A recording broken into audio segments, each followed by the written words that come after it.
Hello everyone, welcome to my channel Sahopedia. तो शुरू करते हैं आज का लेक्चर। आज के लेक्चर में हम आपको हायर एजुकेशन में क्या क्या रिफॉर्म्स हुए हैं न्यू एजुकेशन पॉलिसी के तहत उसके बारे में कवर करेंगे। स्कूल एजुकेशन के बारे में जो जो भी रिफॉर्म्स हुए थे वो पिछले वीडियो में मैंने आप बता दिया था, लिंक डिस्क्रिप्शन में मिल जाएगा, आप वहाँ से देख लीजिएगा। तो शुरू करते हैं हायर एजुकेशन में क्या क्या रिफॉर्म्स हुए हैं। सबसे पहला पॉइंट है 2035 तक जीईआर को बढ़ाकर 50% करना। सबसे पहले जीईआर का फुल फॉर्म जानते हैं। जीईआर का फुल फॉर्म है ग्रॉस एनरोलमेंट रेशो, यानी कि सकल नामांकन उत्पाद अनुपात। इसका अर्थ होता है यह कि 18 से 23 आयु वर्ग के कितने % युवाओं ने हाई एजुकेशन प्राप्त करने के लिए देश के विभिन्न यूनिवर्सिटी से संबद्ध कॉलेजेस में एडमिशन करवाया है। एक बार और सुन लीजिए, 18 से 23 आयु वर्ग के कितने % युवाओं ने उच्च शिक्षा प्राप्त करने के लिए देश के विभिन्न यूनिवर्सिटी से संबद्ध कॉलेजेस में दाखिला लिया है, उसे कहते हैं जीईआर। तो इसको गवर्नमेंट अब 50% करना चाहती है 2035 तक, जो कि अभी तक था 26.3। 2018 का यह आंकड़ा है। इसका लक्ष्य यही है, व्यावसायिक शिक्षा सहित उच्चतर शिक्षा में जीईआर को 26% से बढ़ाकर 50% करना 2035 तक।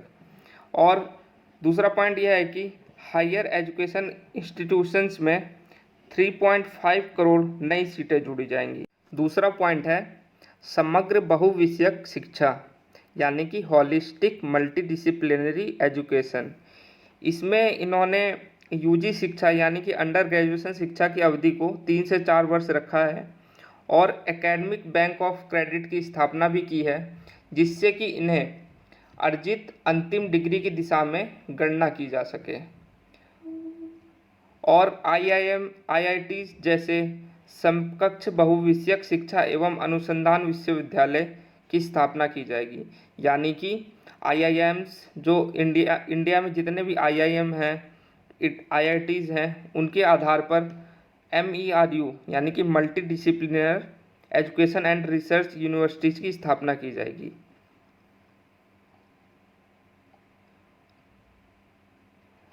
नेक्स्ट पॉइंट है विनियमन यानी कि रेगुलेशन। भारत उच्च शिक्षा आयोग यानी कि HECI का गठन, जिसके 4 वर्टिकल होंगे। इसके आधार पर 4 वर्टिकल हैं। National higher education regulatory council, दूसरा है जनरल एजुकेशन काउंसिल, तीसरा है हायर एजुकेशन ग्रांट काउंसिल और चौथा है नेशनल एक्रीडिएशन काउंसिल्स। तो ये जो चारों हैं ये हमारे शिक्षा आयोग में अब रेगुलेशन करेंगे। तो सबको एक एक काम निर्धारित गवर्नमेंट ने एक एक काम निर्धारित किया गया है। सबसे पहला देखते हैं, जो national higher education regulatory council है वो रेगुलेशंस को देखेगी कि क्या क्या रेगुलेशंस हमारे पूरे स्कूल एजुकेशन या हायर एजुकेशन में हो रहे हैं। और दूसरा है जनरल एजुकेशन काउंसिल, ये हमारा स्टैंडर्ड सेटिंग को देखेगी। और तीसरा है हायर एजुकेशन ग्रांट काउंसिल, ये हमारी फंडिंग को देखेगी। और चौथा है नेशनल एक्रीडिएशन काउंसिल, ये हमारे एक्रीडिएशन उसको देखेगी। आते हैं नेक्स्ट पॉइंट पे। नेक्स्ट पॉइंट है रैशनलाइज्ड इंस्टीट्यूशनल आर्किटेक्चर, यानी कि विवेकपूर्ण संस्थागत संरचना। इसमें उच्चतर शिक्षा संस्थानों को उच्च गुणवत्तापूर्ण शिक्षण प्रदान करने की बात की गई है। और विश्वविद्यालय की परिभाषा में संस्थानों की एक विस्तृत श्रेणी होगी, जिसमें अनुसंधान केंद्रित विश्वविद्यालयों से शिक्षण केंद्रित विश्वविद्यालय तथा स्वायत्त शासी डिग्री प्रदान करने वाले महाविद्यालय शामिल होंगे। यानी कि इसमें रिसर्च इंटेंसिव यूनिवर्सिटीज़ से teaching intensive universities and autonomous degree granting college शामिल होंगे। आते हैं नेक्स्ट टॉपिक पे। नेक्स्ट टॉपिक है टीचर एजुकेशन, यानी कि अध्यापक शिक्षण। इसके लिए एक व्यापक राष्ट्रीय पाठ्यक्रम ढांचा यानी कि NCFTE 2021 तैयार किया जाएगा और वर्ष 2030 तक शिक्षण कार्य करने के लिए कम से कम योग्यता 4 वर्षीय इंटीग्रेटेड बीएड डिग्री हो जाएगी, यानी कि 2030 तक बीएड की डिग्री अब 4 साल पर ही मिल पाएगी। इससे पहले यह 2 साल थी। और तीसरा पॉइंट है गुणवत्ता विहीन स्वचालित अध्यापक शिक्षण संस्थान यानी कि टीईओ के खिलाफ सख्त कार्रवाई की जाएगी। ऐसे संस्थान जहां पर आपको गुणवत्तापूर्ण शिक्षा नहीं मिल पाती है तो उनके खिलाफ सख्त कार्रवाई की जाएगी। आते हैं नेक्स्ट पॉइंट पे, परामर्श मिशन यानी कि मेंटरिंग मिशन, जिसमें भारतीय भाषाओं में पढ़ाने की क्षमता वाले लोग शामिल होंगे और यह विश्वविद्यालय कॉलेज के शिक्षकों को लघु एवं दीर्घकालिक परामर्श व्यावसायिक सहायता प्रदान करने के लिए तैयार करेंगे।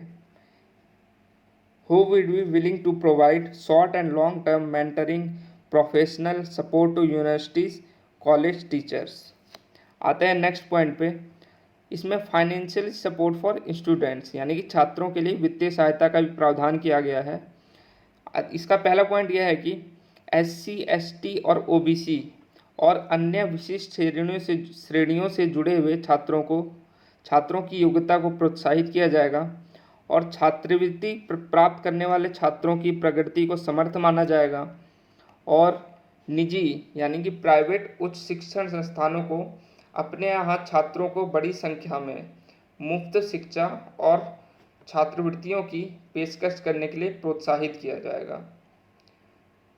इससे हैं जो जितने भी माइनर कम्युनिटी के लोग हैं या SC ST के स्टूडेंट्स हैं वो एजुकेशन में आगे आएंगे। आते हैं नेक्स्ट पॉइंट पे, खुली और दूरस्थ शिक्षा यानी कि ओपन एंड डिस्टेंस लर्निंग। इससे गवर्नमेंट को बहुत सारे फ़ायदे हो सकते हैं अगर इस खुली एवं दूरस्थ शिक्षा को बढ़ाया जाए यानी ओपन एंड डिस्टेंस लर्निंग को बढ़ाया जाए। इससे GER को बढ़ावा मिल सकता है क्योंकि जितने स्टूडेंट्स तक एजुकेशन पहुंचेगा उतना ही हमारा GER बढ़ेगा यानी कि ग्रॉस एनरोलमेंट रेशो बढ़ेगा। इससे ऑनलाइन पाठ्यक्रम और डिजिटल संग्रह यानी कि आपको pen drive courses online studies आपको घर बैठे मिल सकती है और रिसर्च के लिए गवर्नमेंट वित्त पोषित करेगा संस्थानों को। इससे बेहतर छात्र सेवाएं भी होंगी। आजकल सभी बच्चे बाहर जाके दिल्ली जाके या कहीं अब्रॉड जाके शिक्षा नहीं ले सकते हैं, लेकिन अगर ओपन एंड डिस्टेंस लर्निंग को बढ़ावा दिया जाएगा तो पूरे इंडिया के सभी छात्रों तक एजुकेशन पहुंच सकेगी। आते हैं नेक्स्ट पॉइंट पे। नेक्स्ट पॉइंट है open and distance learning, online शिक्षा और डिजिटल शिक्षा। हाल ही में महामारी और वैश्विक महामारी कोरोना में वृद्धि होने के परिणाम स्वरूप ऑनलाइन शिक्षा को बढ़ावा देने के लिए सिफारिश की गई थी गवर्नमेंट के द्वारा, क्योंकि इस समय सभी स्कूल और कॉलेजेस बंद है लगभग 6 महीने से, तो मैक्सिमम बच्चों की पढ़ाई लिखाई एकदम चौपट होती जा रही है, जिससे गवर्नमेंट ने यह कदम उठाया है कि ऑनलाइन शिक्षा और डिजिटल शिक्षा को बढ़ावा दिया जाएगा। उसके लिए उन्होंने बहुत सारे प्रावधान लागू भी किए हैं। स्कूल और उच्च शिक्षा दोनों को ई शिक्षा की ज़रूरतों को पूरा करने के लिए MHRD में डिजिटल अवसंरचना बनाई गई, जिसमें डिजिटल कंटेंट और क्षमता निर्माण के उद्देश्य से एक समर्पित इकाई बनाई जाएगी।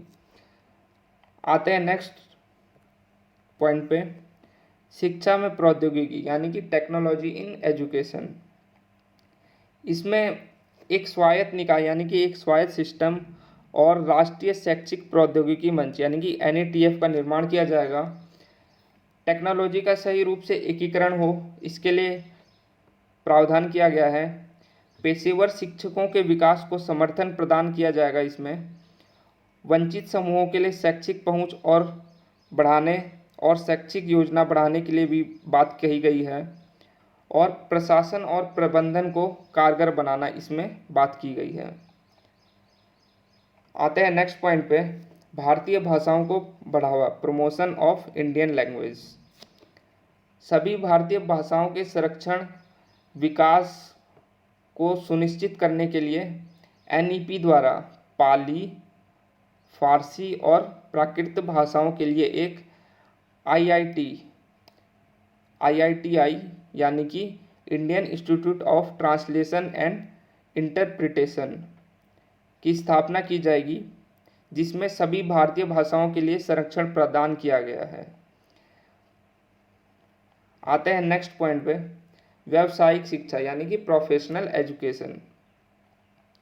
सभी व्यावसायिक शिक्षाओं को उच्च शिक्षा प्रणाली का अभिन्न अंग बनाया जाएगा और जिसमें stand alone technical universities, health science universities, legal and agriculture universities का केवल एक ही एम होगा कि वह मल्टी डिसिप्लिनरी इंस्टीट्यूट बन सके, यानी कि उन सभी का उद्देश्य एक ही है कि बहुविषयक संस्थान बनना होगा। आते हैं नेक्स्ट पॉइंट पे, प्रौढ़ शिक्षा यानी कि अडल्ट एजुकेशन। इस नीति का लक्ष्य है कि 2030 तक 100% युवा और प्रौढ़ साक्षरता की प्राप्ति करना है। प्रौढ़ का मतलब होता है एडल्ट लिटरेसी, प्रौढ़ शिक्षा का मतलब एडल्ट लिटरेसी। आते हैं नेक्स्ट पॉइंट पे, वित्त पोषण शिक्षा यानी कि फाइनेंसिंग एजुकेशन। अब शिक्षा पहले की तरह लाभ के लिए नहीं, व्यवहार पर आधारित होगी, जिसके लिए पर्याप्त रूप से धन मुहैया कराया जाएगा गवर्नमेंट के द्वारा। शिक्षा क्षेत्र में सार्वजनिक निवेश को बढ़ावा देने के लिए केंद्र और राज्य मिलकर काम करेंगे, जिससे जीडीपी में इसका योगदान जल्द से जल्द 6% हो सके। इससे पहले जीडीपी एजुकेशन पर 4% खर्च की जाती थी। आते हैं next point and last point पे, अभूतपूर्व परामर्श यानी कि अभूतपूर्व परामर्श का यह अर्थ है कि इसमें किन किन नेताओं के द्वारा या किस किस कमेटी के द्वारा एनईपी 2020 को परामर्शित किया गया था। आते हैं पहले पॉइंट पे, इसमें 2.5 लाख ग्राम पंचायत, 6600 ब्लॉक, 6000 यूएलबी और 676 जिलों से प्राप्त लगभग 2 लाख से ज़्यादा सुझाव शामिल हुए थे। एमएचआरडी द्वारा जनवरी 2015 से इस परामर्श प्रक्रिया की शुरुआत हो चुकी थी और मई 2016 में नई शिक्षा नीति के विकास के लिए एक गठित समिति द्वारा रिपोर्ट प्रस्तुत की गई थी, जिसकी अध्यक्षता स्वर्गीय श्री TSR सुब्रमण्यम ने की थी।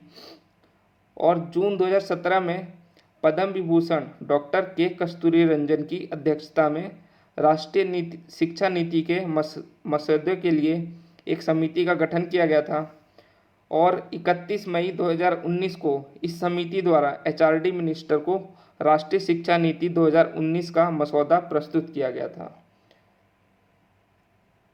राष्ट्रीय शिक्षा नीति 2019 का मसौदा एमएचआरडी की वेबसाइट पर और माईगॉव इनोवेट पोर्टल पर अपलोड किया गया है, जिसे आम नागरिक सहित हितधारकों के विचारों, सुझावों, टिप्पणियों को प्राप्त किया गया था।